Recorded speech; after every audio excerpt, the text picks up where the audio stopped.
महाराष्ट्रातल्या इतिहासातला हा ऐतिहासिक क्षण, महाराष्ट्राच्या 66 वर्षाच्या इतिहासात, निर्मितीनंतरच्या 66 वर्षाच्या इतिहासात पहिल्यांदाच एका महिलेनं उपमुख्यमंत्री पदासाठी शपथ घेतली आहे। संपूर्ण महाराष्ट्रासाठी हा ऐतिहासिक क्षण। मी मृणाल मॅमकडे जाते। मृणाल मॅम, आपली चर्चा याबाबत विविध विषयांवर होत राहील, पण हा क्षण आणि या क्षणामध्ये सुनेत्रा पवार यांनी दाखवलेली ही स्थितप्रज्ञता, निर्विकार चेहऱ्याने त्यांनी हा संपूर्ण शपथविधी पूर्ण केलेला आहे। कसं वर्णन कराल याचं? नम्रता, त्या ज्या पार्श्वभूमीवर आज ही शपथ घेत आहेत ती हेलावून सोडणारी घटना आहे। त्यांच्या कार्यकर्तृत्वाबद्दल नंतर बोलता येईल। खरं तर त्या राजकारणात यापूर्वीच आलेल्या आहेत। आज पतीच्या अकाली दुर्दैवी निधनानंतर एक महिला जेव्हा अशा प्रकारे शपथ घेते आहे, ती कुठेतरी एक भावनिक घटना असते। भावनिक चष्म्यातून या घटनेकडे बघावं लागेलच। दुसरा असा मुद्दा आहे की महाराष्ट्रात खरं तर महिला मुख्यमंत्री अजून झालेली नाही, महिला उपमुख्यमंत्री देखील झालेली नाही। अतिशय विचित्र परिस्थितीमध्ये काळाने केलेल्या घालाच्या पार्श्वभूमीवर ही संधी एका महिलेला मिळते आहे। पण हेही लक्षात घेतलं पाहिजे की या महिलेची तिच्या विधिमंडळ पक्षांनी एकमतानी आणि एकदिलानी ही निवड केलेली आहे। सध्याच्या घडीला हे लक्षात घेऊनच या घटनाक्रमाकडे बघावं लागेल। मी फक्त अजून एकच वाक्य जोडते, हे सगळं निष्ठुर वाटतं, हे सगळं क्रूर वाटतं, पण राजकारणाचे आणि सत्ताकारणाचे काही नियम असतात, ते अपरिहार्य असतात।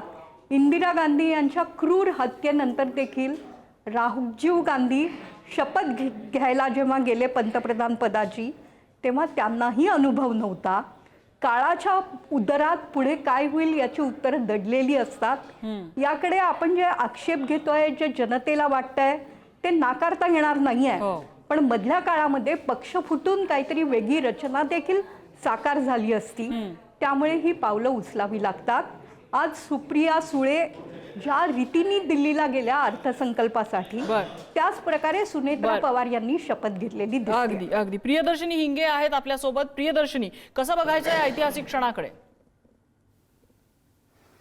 नम्रता, माझा आवाज तुमच्यापर्यंत पोहोचतोय असं मी गृहीत धरतेय। खरं तर हा जो क्षण आहे, जसं आत्ताच अंजली मॅडमनी सांगितलंय, मृणाल मॅडमनी सांगितलंय, हा खरं तर ज्या पार्श्वभूमीवर हा निर्णय घेण्यात आलेला आहे तो अतिशय दुःखद आहे। पण याचे पडसाद जे उमटतात ना, आपल्याला ते विसरून चालणार नाहीये। जसं तुम्ही सांगितलं की हा महाराष्ट्राच्या इतिहासाचा एक क्षण आहे। पुढे काही जेव्हा महिलांचा कुठला इतिहास नोंदवला जाईल, तेव्हा या क्षणाची नोंद ही नेहमीच घेतली जाणार आहे। असा हा क्षण असल्यामुळे याचं अतिशय महत्व आहे। कारण जेव्हा एखादी महिला एखाद्या चेअरवर बसते, तेव्हा त्या महिलेसाठी ते किती महत्वाचं आहे याही पेक्षा जास्त ज्या असंख्य महाराष्ट्रातनं ज्या मुली महिला त्यांच्याकडे बघतात, त्यांच्यासाठी एक वेगळ्या प्रकारचा आदर्श खरं तर तिथे निर्माण झालेला असतो आणि तो अतिशय महत्वाचा असतो। कारण मुलींसाठी आदर्श निर्माण करतील अशा संख्याही आपल्याकडे खूप कमी प्रमाणात आहे। आणि राजकारणाचं जर पाहिलं तर आपल्याला म्हणजे आजच्याच या सगळ्या व्हिज्युअल्सवर जर तुम्ही नजर टाकली तर अगदी शेवटच्या रांगेमध्ये केवळ 3 ते 4 महिला तुम्हाला दिसून येतील।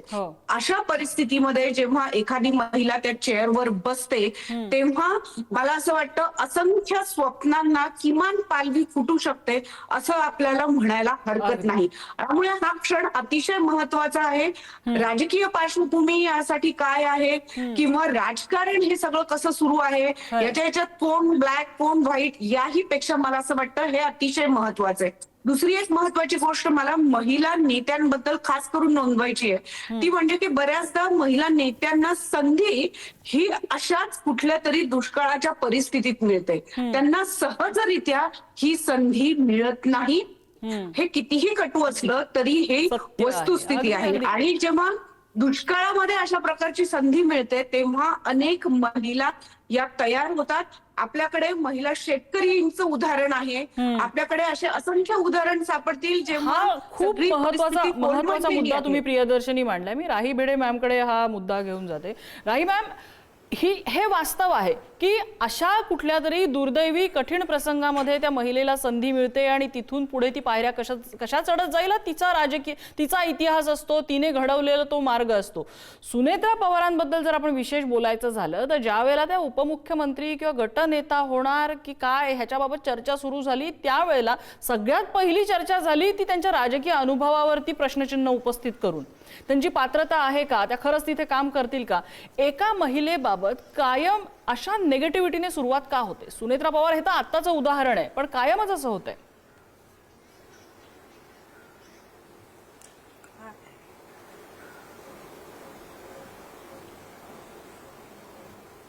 हॅलो राही मॅम, माझा आवाज पोहोचतोय, तुमचा पोहोचतोय आवाज आमच्यापर्यंत. प्रश्न तुम्ही ऐकला असेल तर सलग उत्तर द्या.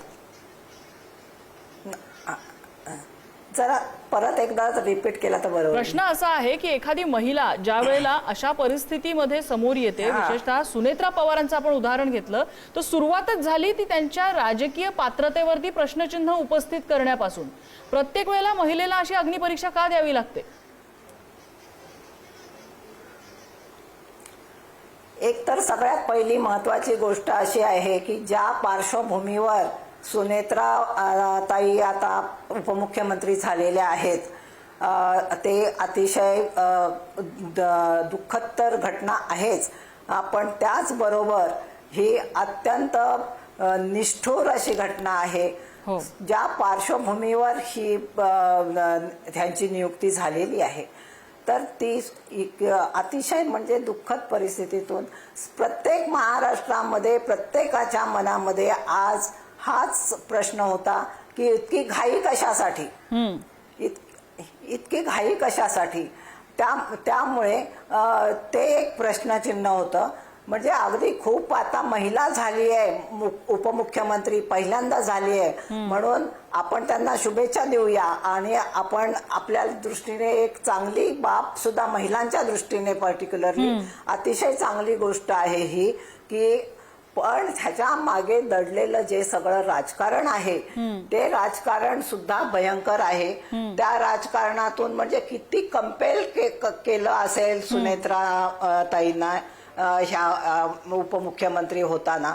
मला नाही वाटत कुठली पण महिला अशी ताबडतोब आता आपला नवरा गेला आणि आपण गेलो तिकडे उपमुख्यमंत्री व्हायला, असं कोणालाच वाटत नाही. पण सुनेत्रा ताईने ज्या पद्धतीचा संयम राखलेला आहे आणि ज्या पद्धतीने त्यांच्याकडे बघूनच आपल्याला असं वाटतं की एक आशा वाटते की नक्कीच त्यांच्या हातून काही चांगलं होऊ शकेल. पण त्याचबरोबर त्यांना पहिल्याच दिवशी किती हर्डल्स त्यांच्या समोर आले की एकतर शरद पवारांनी अंग काढून घेतलेलं आहे आणि शरद पवारांना बाजूलाच करायचं होतं असं मला तरी वाटतं. कारण आणि हे सगळं भाजपच्या गोटातून होत असावं असंही मला वाटतंय. कारण हे काहीतरी राजकारण घडल्याशिवाय शरद पवार बाजूला झाले नाहीत. आणि इथे एकत्र सगळ्या म्हणजे महिलांच्यासाठी चांगलं जरी झालेलं असलं तरी मोठं राजकारण म्हणजे कामापेक्षा, प्रशासकीय कामापेक्षा मला असं वाटतं सुनेत्राताईंना राजकीय गोष्टींना जास्त महत्व देऊन त्या राजकीयच इश्यूवरती जास्त कॉन्सन्ट्रेशन करावं लागेल की काय. कारण अशी परिस्थिती मला अगदी दिसते आहे. खूप महत्वाचा मुद्दा मांडलाय. अंजली दमानी यांनी पण हाच मुद्दा मांडलेला होता. अंजली ताई, एक गोष्ट आहे, आपण ज्या वेळेला म्हणतो की भावना नाहीयेत का, किंवा इतक्या लवकर जाऊन हा निर्णय घ्यायची गरज होती का, काही दिवस थांबून सुतक संपल्यानंतर म्हणा किंवा दशक्रिया विधी झाल्यानंतर किंवा योग्य वेळ जी काय असेल ती त्यावेळेला हे करता आलं नसतं का.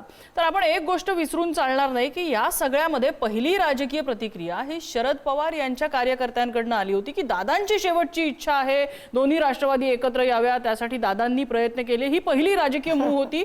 जर मी चुकत असेल तर मला या पॅनलवरच्या कुणीही करेक्ट करावं.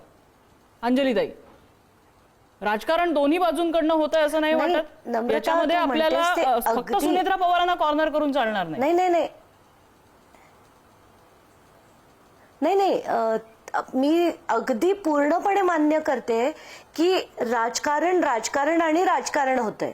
मग ते अमुक करतायत आणि तमुक करतायत. आता मला जे दिसतंय ते मी सांगते की एकीकडे भाजप राजकारण करते, मोठ्या प्रमाणात त्यांनी आता केळी केली. त्याच्या व्यतिरिक्त सुनील तटकरे, प्रफुल्ल पटेल, धनंजय मुंडे खास करून हे जे आता पुढाकार घेऊन फार पुळका आल्यासारखं बिहेव करतायत, तर तो दुसरा भाग झाला.